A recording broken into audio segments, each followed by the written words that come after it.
linga biso lokola yo mosantu.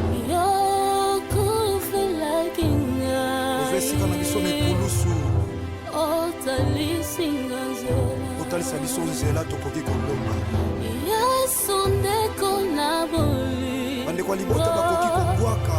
Alleluya. Kasi yo linga biso ya mbote tobotama Yesu Masiya. Talondima kufa na ekulusu pona biso Jésus-Christ de Nazareth. Otalisa nzela elonga kileka mwa.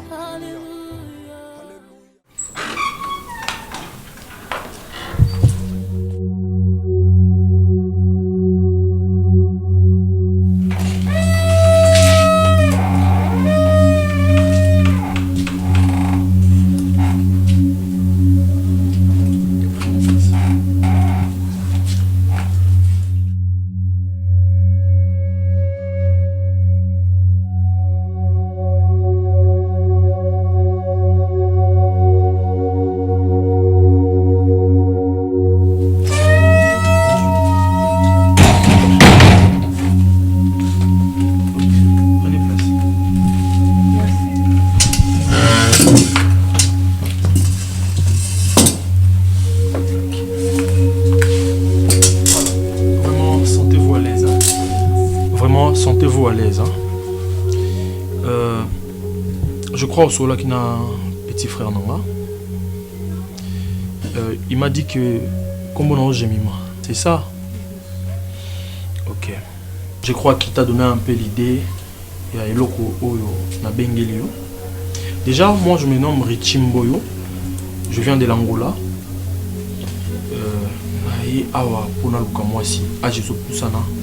Et tout et tout. Donc, j'avais demandé à ma maman, à Lukelanga, moi si ce sont les filles, place Bosala Kawana, maman a poni la Kingaï. Et du coup, nous avons besoin de Babango Penza profondément. En les écoutant, j'ai compris qu'ils n'ont pas ce qu'on appelle l'humanisme. Il y a une différence entre une femme et une fille. Bon, on a fille, on a besoin d'un sakana, alors que moi je cherche une femme pour passer le reste de ma vie avec elle. Et du coup, quand j'étais là sur place, je vis la maltraitance que tu as subie. Et c'est là, il faut que pour être plus clair, je suis fou amoureux de toi. Et tel que je suis là, je te vois comme ça, je déchire des poules au fait. Et mon souhait est que tu puisses être la mère de mes enfants. Et que ton couple n'habite ensemble. Ça c'est rien, tu as une beauté en toi. Ils ont caché peut-être dans moi bobola na kozanga. Donc ils sont la chanson s'il te plaît. Et je sens que ton cœur est en train de dire oui. Ne me dis pas le contraire de ton cœur. C'est ce que dit ton cœur au fait.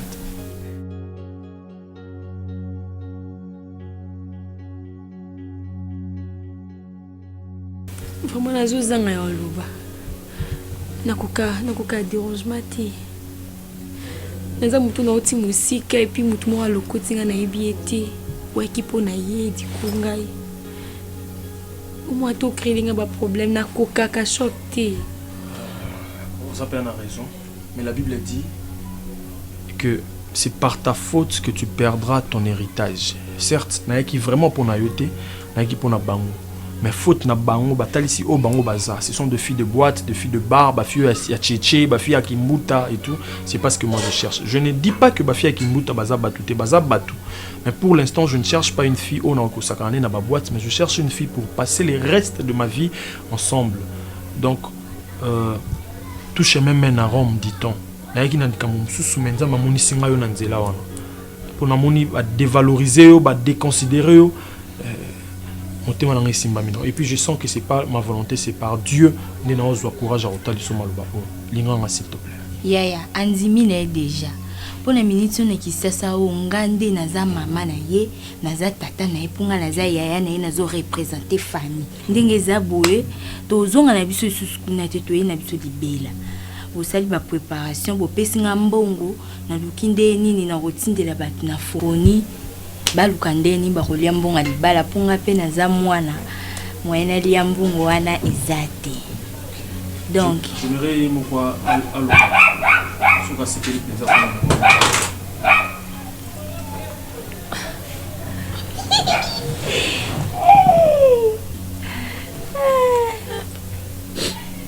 Naza choisi. Nandini. D'accord, ça c'est le plus beau jour de ma vie en fait.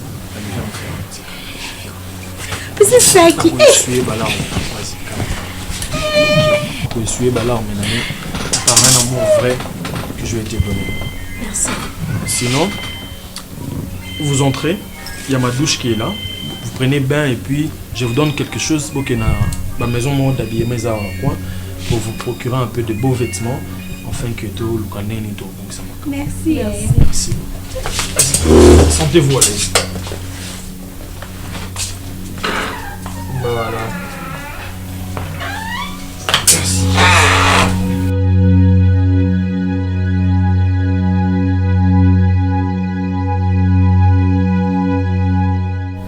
D'accord, dès que je serai de retour, je sais comment non, ça va pour que tu règles la situation. Merci d'être. D'accord. Eh papa, s'il vous plaît. Ouais. Papa, on a bossé avec les camons pour Ebisayo. C'est comme Nabako Loba de le débit. Papa, ces derniers temps, on a sentir lourdeur mon kat nangai. Na boni la ki nzame et puis je me suis senti révélation mais ezoloba nangai. Daddy, ezapona kozala contre mututé to lokoni te. Hier soir, tant azozonga na permanence, na venu lundi église, na moni ndeko Rodrigue, na ma sœur mora église na bomi na nkoloba kombo Daddy violande. Mais Daddy, né na moni la ki bango ezo dégager Saint-Esprit katina bango te. Donc neti batu moko daba bandaki makamukala. Ils étaient tellement collés. Attends, ancien. Quand tu veux me donner quelque chose, me parler, il faut être bref, oui, mais clair. C'est alors, ça. Par là, tu veux dire quoi par là? Les frères Rodrigue, là, il est tellement impudique. Daddy, na kuti nani na coin.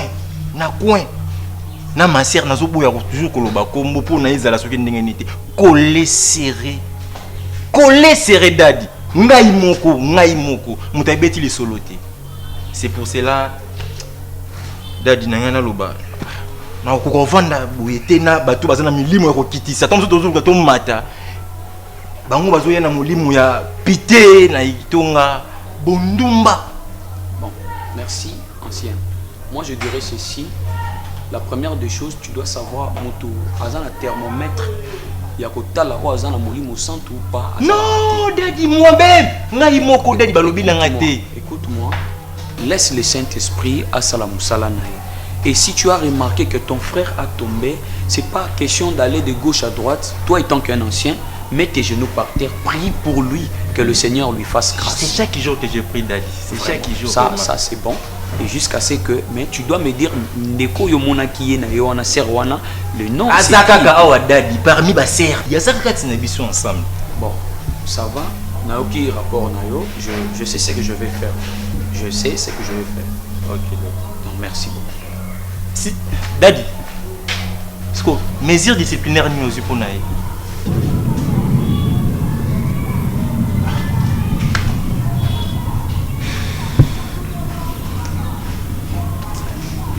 Oui, mais que vous avez ça passe. Comment moi si au fond d'une aïté, au tidier taïté, bah moi je vais la cobala. Pour nous avez ça passe boy. Est-ce que vous avez bien mboka kune lo basala? Pour bien se retrouver dans sa famille, hein? Oh, Maman, les locaux na bandai ko expliquer depuis na téléphone. Nathalie sur clairement que maman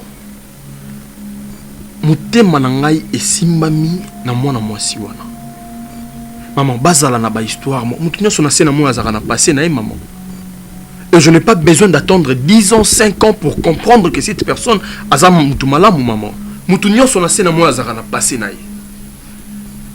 passé na yo yé bien côté. Oh là là. Hein? Maman, c'est tel que moi j'aime. Histoire na yo yé bien côté, vie na yo yé bien côté, une go passé na ndengeni.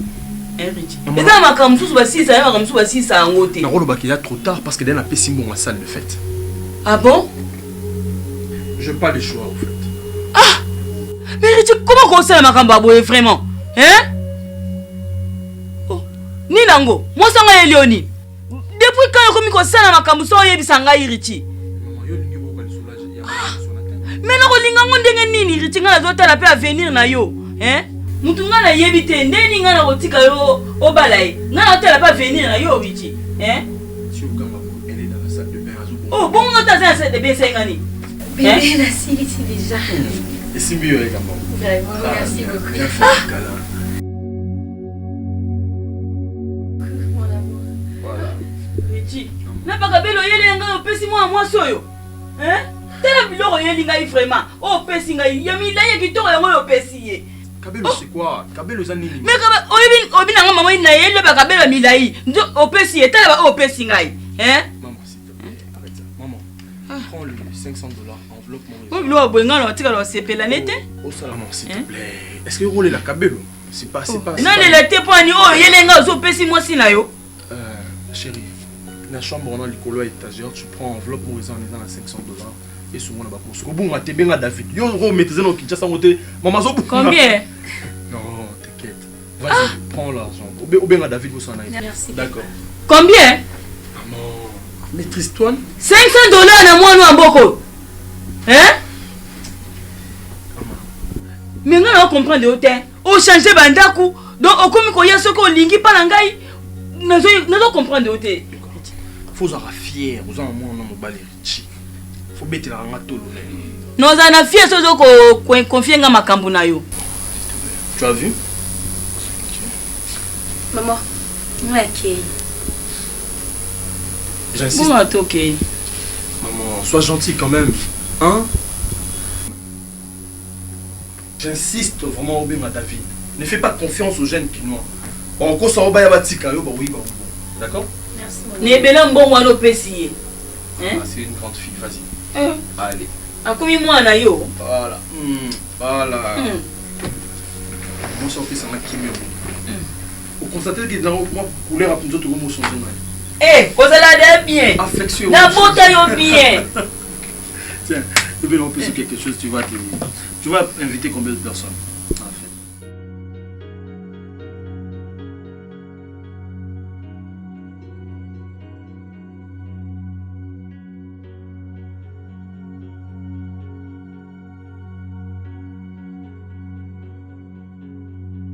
Eh papa, en tout cas vraiment mon beau-frère. Yo pour c'est mec qui n'a pas monté ma tala moni de tinga. Moi c'est madame de dans notre église, notre samedi pour nous mbaye nanga. Tala dégâts moi c'est malam. En tout cas, j'ai beaucoup prié pour mon homme. Je dis Seigneur. Attends. Écoute d'abord, Attends, je te dis ce que je viens de prier Yaya. J'allais te dire une chose ça. Pour moi pour aux enfants belleté. Pour l'information Zabou. Dès la semaine prochaine, tu es en balle.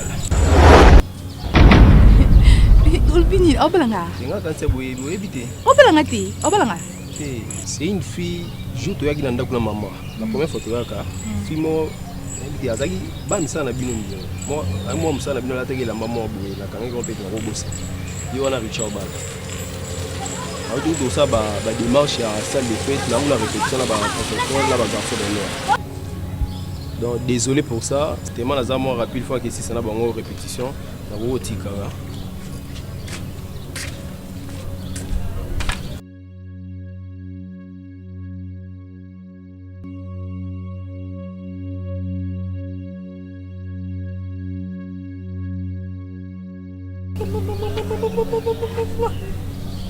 Ano baki musa pabalinga mbalanga.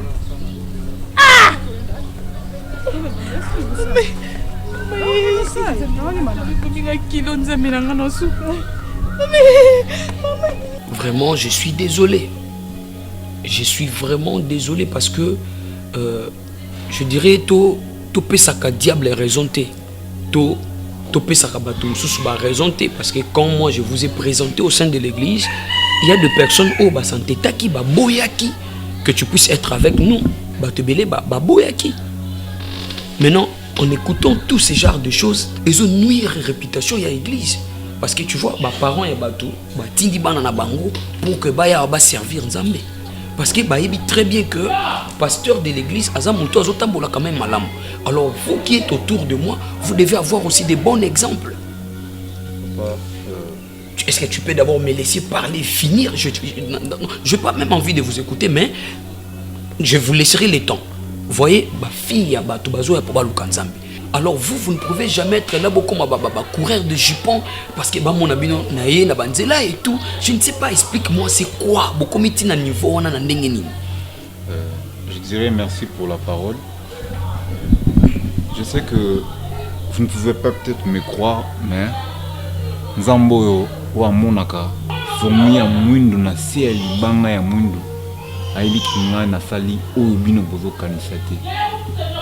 L'information est venue auprès de vous. Vous aurez me demandé pourquoi, est-ce que c'est vrai ou pas. Je vous assure que na tikali kosala oyo memeli bino loko information te. Je peux tout faire, mais non, yakobimana ba sœur l'église. Je suis un chrétien, je crains Dieu à ma manière. On a quoi de mon sœur l'église pour gagner quoi, mon pasteur? Tous avec qui on a sœur Blessing, tous solo là. On discutait sur la Bible, on discutait sur la vie. Là-bas, nous, PC, conseil par rapport au problème la vie. Et du coup, notre frère ancien nous a surpris en train de discuter sur la vie. Et traiter biso que tu t'assois disons peut-être dans hôtel, tu hôtel, pasteur. Dites-moi, et l'eau koni nezanga kibino pour boya kota au sein de l'église pour discuter problème au sala kinango au lieu de le faire en cours de route batuba mon abino parce que c'est pas que lui ou amoni bino mutumsu tonga mon abino ko interpréter mal si c'est ndengozo bisanga na que tu sais pas tel n'est pas le cas. Maintenant pourquoi pas boya qui au sein de l'église bofanda bo discuter au bosaki na comme problème. Pasteur, on était tout près de l'église et ça et ceux qui biso temps une idée pas plus de 10 minutes et du coup on était juste devant l'église, pasteur. Attends, moi je vais te dire des choses. Il y a Liboso, ce que tu dois savoir, la confiance n'exclut pas le contrôle. Donc je parle comme étant un père ou ayoki message, je dois enquêter, savoir naïba et zanini. Et la deuxième des choses au foyeba, si tel est le cas, à chaque fois que vous en avez besoin, que vous partagez vos salango au sein de l'église. Lorsque vous êtes ensemble, l'évangélisation, là c'est mieux. Que vous avez frère, Nasser, tous en Congo, nous tous en Monibino, à quoi interpréter toujours ma bé, même comme ma bézate. Donc nous devons savoir comment gérer tout battre là, ma réputation, nabiso, réputation, il y a église nabiso. Ça fait partie de l'évangélisation. So sango nabiso église qui est ma bé et que ça que battre même bayate. Je n'ai rien dit pour vous faire attrister ou quoi, mais j'aimerais que tu saches ce que c'est là comme vous allez qui wana que makambwana nayu kango li susute. Surtout fandi boye qu'on parle de d'autres choses, pas sur ça. Donc j'avoir tout dit.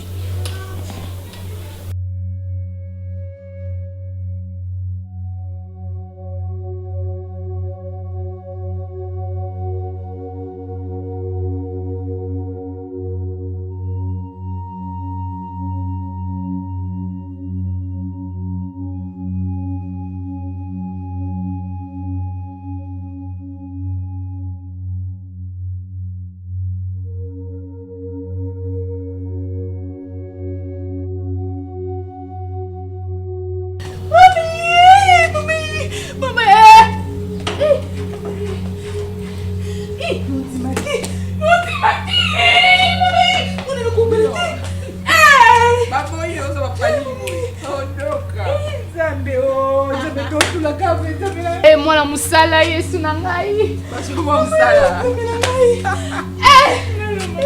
Tu biabe, la shida oyo. Otuli. Ne makose kate ya. So ibini no kapasi ya kose kate ya.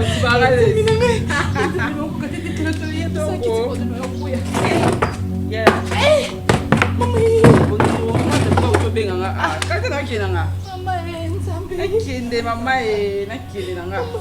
So yebini no yo kande be yo ngolo bate. So yebini kamo biso moto zango yo posa problème on ngapela na problème mais o se sanga ba jo ngolo o sa ba. So ki mo bala boyo linga mususu balata ebele. Otulande. Ima. Ngozolo otulande ni ma chérie. Tu sais quoi? Yaya na on le kananzela na kutena petit frère Richie. Yaya.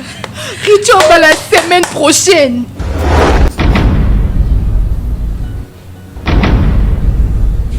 Ah, bon, bisous, Aboko. T'es là,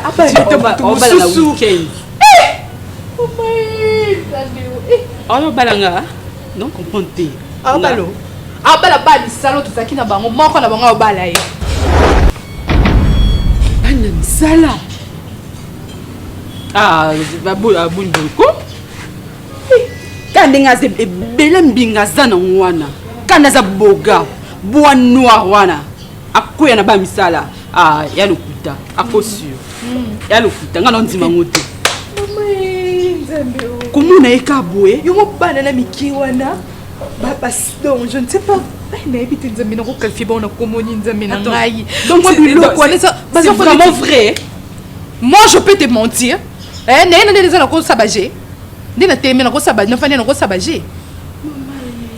Mokili. Bananga na lokoti bango, na sungi bango. Bayo vanda. Sukabele monga taka $20 ngo benga ni ngo ti bozo apina menanga na perdre di bala na ngate. Ba betinga mosinzo. Moi nana j'ai ma betinga mosinzo. Soko pise bon ka $20 c'est là bino penza. Mon bel onga na tcheli motema. Ah non, c'est pas non dis ma moté. J'ai ma akosanga bongo te. Na sungi. Na sungi. Na lokoti bango na nzela na pesi bango sens. Ba fa ina ndako kitoko boy. Apetanga mosinzo. Mobali nanga. Non dis ma te. Non. Moi na pas la zefouai. Eko. Moi mariage Joana. Et ça le matin. Non l'ex moi na que nga na sa mam dans l'ex ça non l'ex na mona tana minute oh Richie jamais ko bala mwana ana et si matin c'est impossible moi.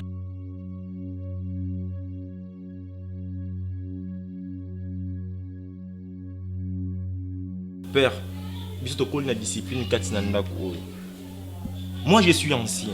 Je ne peux jamais former les bango makambo bango basalité. Moi-même, nakuta ina bango et puis eloko zo bangisa ngai. Père, nous devons faut faire la mise sur la église. Mon frère Rodrigue, il touchait la sœur et puis on a vu que nakuta ki kotuka ma sœur nanga moko boye o ya kote la ngana etonga nakuta ina bango mi balé. Et puis le frère Rodrigue, il touchait simplement la sœur et puis la sœur elle s'est laissée faire. Bon, naïwana, Daddy, ça fait 2 ans au Vandi Nangai. Nabuka le koutate na kuti bango mi balé yako simbana. Frère Rodrigue na ma sœur au commun na pena que no bolingozo régner entre bango. Merci beaucoup monsieur. Soto Fandi Boye, c'est parce que ça c'est la vie de l'église. Vous voyez? On ne peut jamais tout bandako mema église na katia ya busoto je peux dire. La raison qui a fait que je puisse vous réunir ce matin et ça pour na marteler sur ba bêtise ya miki on a na katia koyoka au sein de l'église. La Bible dit dans le livre de Luc chapitre 17 verset 1, il est difficile que le scandale arrive, mais malheur à qui le scandale arrivera. Donc tant que vous avez comme objet à scandale dans cette église, sachez que même si on a mon ibinoté, même si on a mon ibinoté, le Dieu du ciel a mon abîme. Daddy, et puis la sœur, pardon Daddy n'a pas la sœur a eu le courage de crier sur moi. Attends ici bateau. Attends. On a un peu sabino cher on a un temps pour la sanctification, alors bino peut faire autant pour la sanctification. Mais tango, attends, laissez-moi s'exprimer. Tango, beaucoup de sa impureté, beaucoup de sa saleté au sein de l'église, sachez que Dieu va vous frapper. Amen. Il est écrit, maudit soit l'homme qui fait l'œuvre de Dieu avec négligence. Tous en a les 10 commandements, tous en a la loi au sein de l'église. C'est pas parce qu'on dit qu'il est doux et agréable que des frères et des sœurs demeurent ensemble à l'église. Au-delà, vous n'êtes pas là pour beaucoup de relations amoureuses au sein de l'église. Et voilà pourquoi je dis que yo sœurs et frères, frère Oyazana Posa Linga Ndenga solo, premièrement, il va venir me voir, moi, le pasteur de l'église. Tant que nous sommes que nous coûtons et tout comme ça, là, ils ont comme ma shit au sein de l'église. Nalingi impureté na kati l'église. Ne savez-vous pas que votre corps est le temple du Saint-Esprit? Vous devez prier pour prière agréable devant le Seigneur. Nous devons marcher dans la crainte de Dieu et la sanctification. Ça, je ne peux pas tolérer ça. Donc, je ne sais pas, blessing, ma soeur, je ne sais pas, on n'est pas là pour condamner quelqu'un, mais on est en train d'arranger pour que tout le monde soit malade. Et puis, il y a orgueilleuse, la sœur. Laisse-la d'abord parler. Blessing, tu peux parler. Adi, merci beaucoup pour la parole. Pour moi, je peux dire que c'est Dieu qui sonde le cœur et le rein.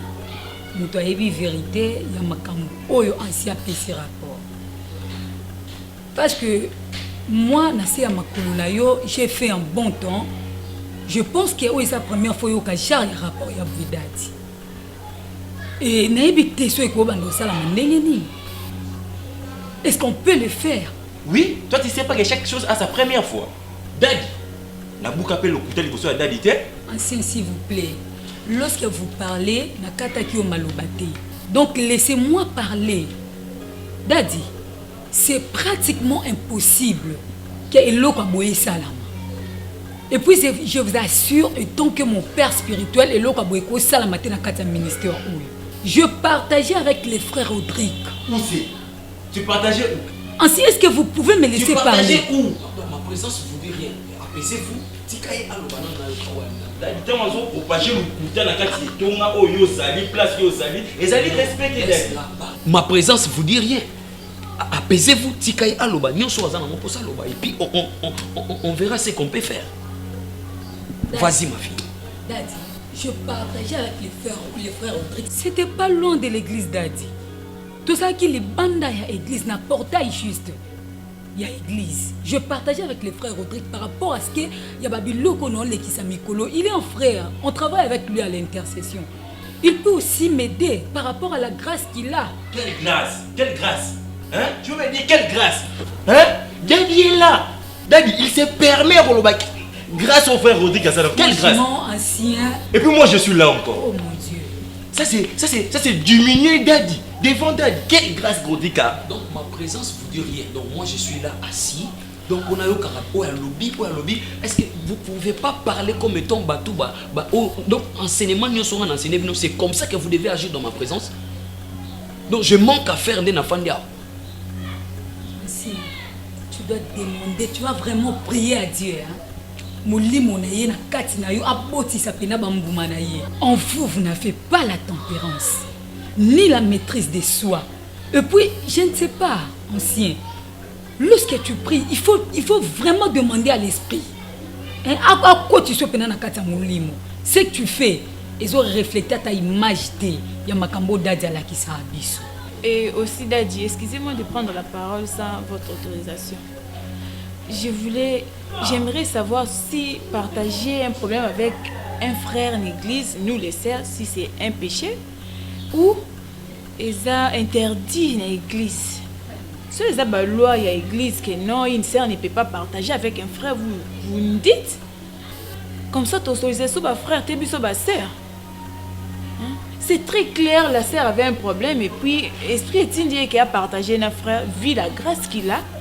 À partager, moi je vois pas les mal dans ça où il faut créer ma communion. Daddy, il y a grâce en église. Ah! Ça devient suspect ici. Grâce. Moi je n'ai pas interdit que ma frère, ma soeur, basolola. Non.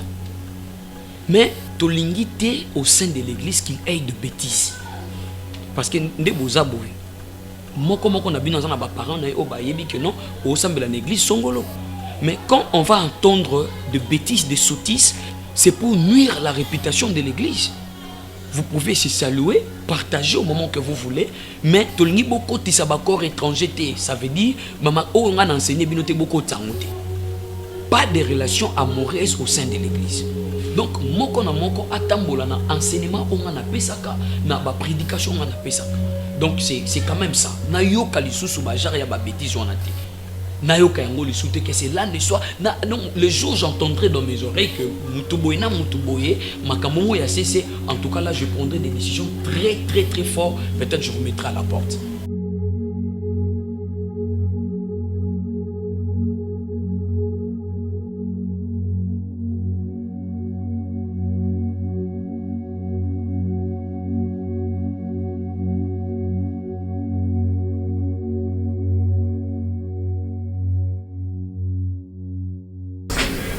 Bonjour. Bonjour. Bonjour, maman. Chef Boni.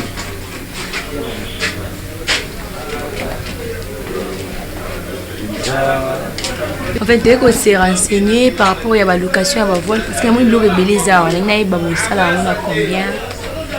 Ok, merci beaucoup, Bofana.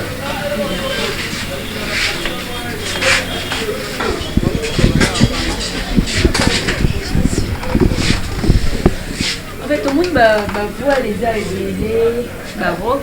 en fait, il y a ma copine au Tekobana, qu'on va la joie ma habité sur Boé Baïlissu, vraiment na siple na musala busala markas.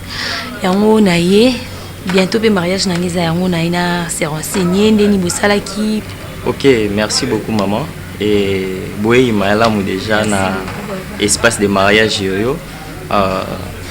Côté zalara yoyo karaté mais zalara fête na fête. Côté mono déjà Boé na on a déjà comment est-ce que fête déjà bandé. Voilà. Pour na ba voile pour to la tsarabato belé. To la tsarabato vraiment belé et ba voile na biso ezana ba prix moko abordable. Omoni awa atoza na taille ya mukie to ya mune ba S ba taille S ezara. Mutaza taille S mais singa suba diminuer sur robe mukie a rozwa. So poza taille ya mune no moni ko sukisi Congo mobima. Oweno wele ya ko se réfugié pa na biso poto ko kipe vraiment malamu. Oui oui nyonso ezara. Na ba voile toza na ba robe sirène ya kilelo pour vie que bato balinga suki lelo donc ya kilelo toza ba robe ya princesse ba robe kitoko oyo olinga ndeti ozo simba oyo eza kitoko mais o eleki yango pezali o eleki yango pezali peut to se limiter quand na ba voile te toza pe na ba robe civile.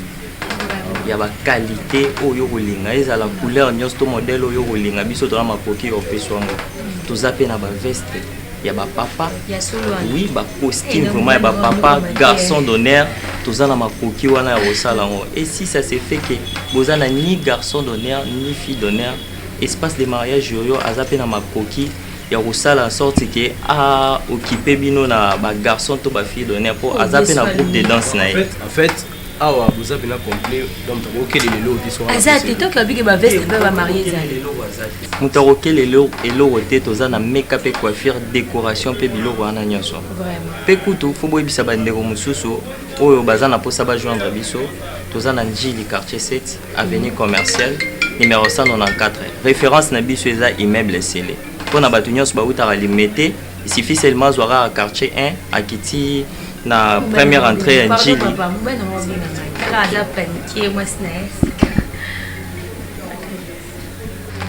Allô chérie.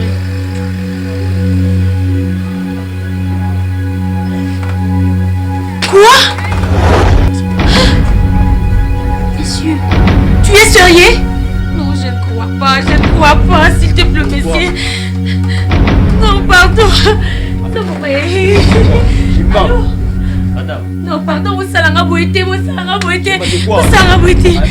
David, j'ai besoin de mon mari, j'ai besoin de mon mari, enlever Richie. Allô? Allô? Mais il n'y a personne au téléphone. David, c'est quoi, explique-moi, il y a quoi? David m'a enlevé Richie, j'ai besoin de mon mari.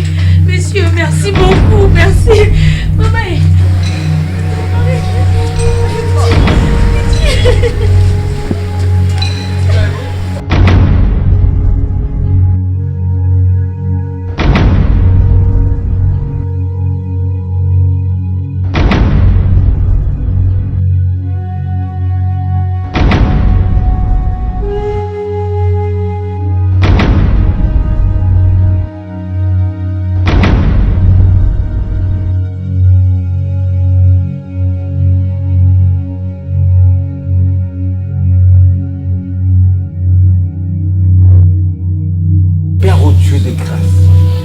encore devant toi, Seigneur.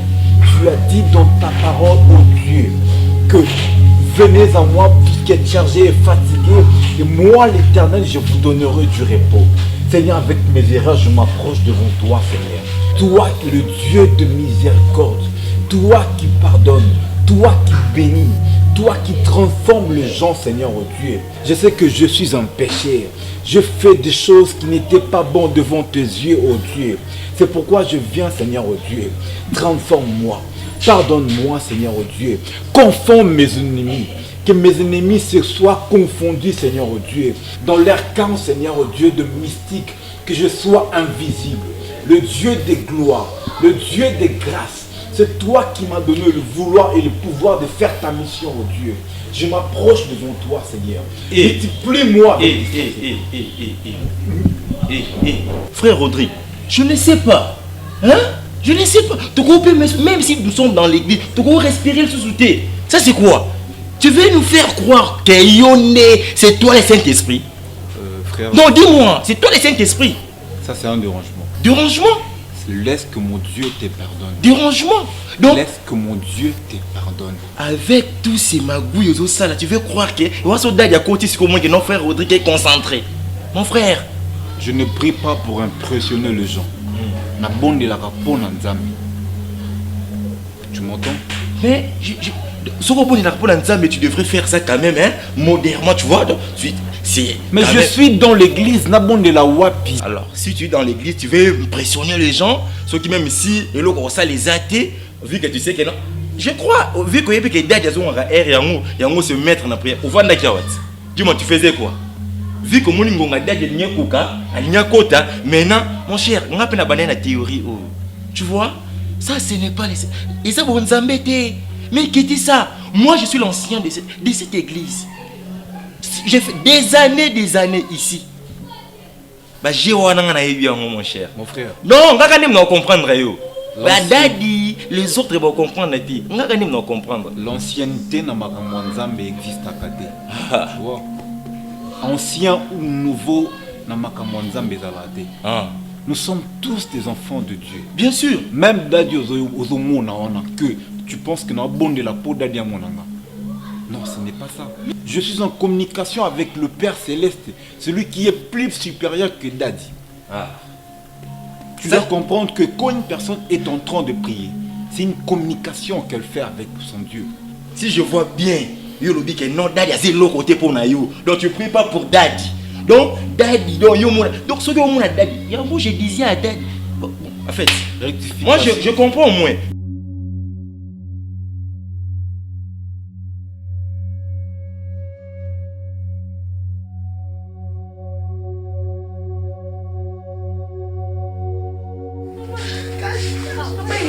Ninango. David Nil. Problème ni. Problème ni loba la ngana makamata grave ni loba la ngana problème ni. Hein? Problème ni non tu na bino bo loba la ngana pété. On loba na ngana ko ka boyete ko. Asa enlever ndeni. Oh. Kala. Moi c'est ça ngana. Asa enlever ndeni. Manga na ibiti babenga zaki na salon ba. O solo la mutu salon zo ibisanga ba message ke na ba vole za na boye pona ke chape sa po. Tala ba lever riche sa ya boye pona ni za bela. Tala. Boye sana o ngo boye sanga te. Tala, pardon. Ibala. Pardon. Est-ce que tu veux qu'on s'en a maman là? Oh bon boye sanga te. Boye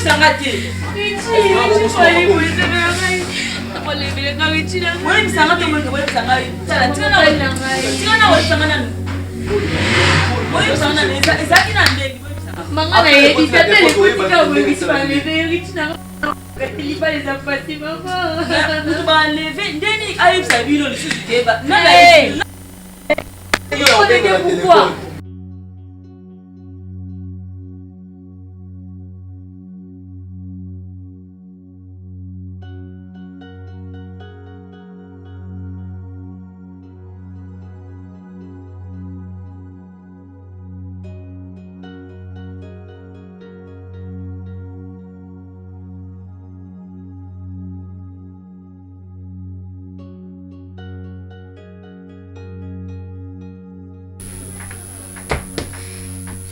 sais, dans cette affaire, je ne vais pas sortir perdante. On doit faire quelque chose le plus vite possible. Parce qu'une fille, je sais pas moi, si elle a quel âge, elle peut pas me piquer mon homme. Je ferai tout de mon mieux. Moi, je suis Mams, je ferai tout de mon mieux pour l'accès qui est. Elle peut pas jouer avec moi. Je ne sais pas. Je ne sais pas. Quoi dirais-je, moi, Francine Eko? Ces imbéciles de filles veulent jouer avec moi. Baby Francine Eko, parce que personne ne peut jamais activer ma mort. C'est moi qui active la mort de Jean. Mais t'inquiète. Mais tu vas pas payer les gens pour passer à Salamou. T'inquiète pour ça. Ils vont finir ça aujourd'hui. Ok. Mais depuis longtemps, Francine, même toi-même. Bah, ça, c'est le côté. Tout ça, suite, c'était vraiment écho. Qu'est-ce que tu veux me faire? T'inquiète pour ça. Yo, mon Dieu, tout ça énervé par rapport à Yama. Mais tu fais rien, écho, tu fais rien depuis Kalana Nyoso. Regarde, moi, je peux pas regarder comme. Tu peux t'imaginer?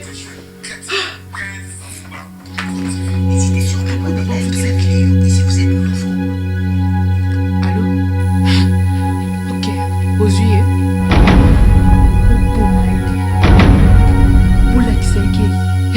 Je suis vraiment énervée. À la place de venir là-bas moi-même, Nana pour savoir si ça programme à la Binomoko. Ok? Regarde, passe-moi le téléphone. Allô?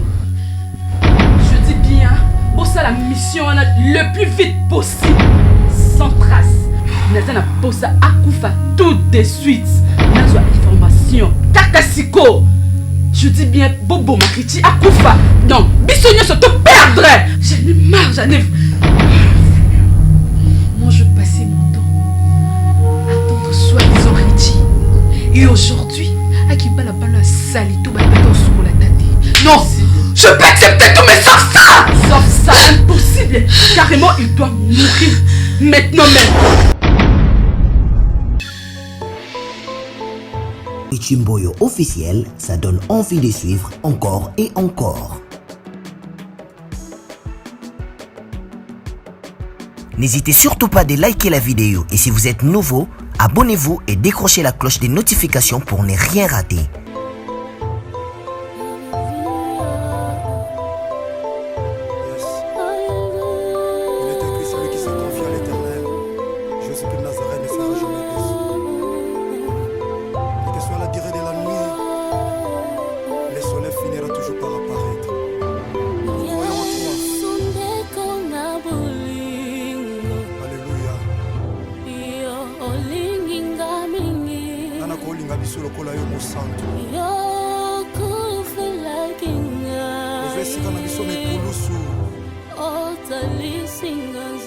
Otalisa biso nzela tokoki kolonga.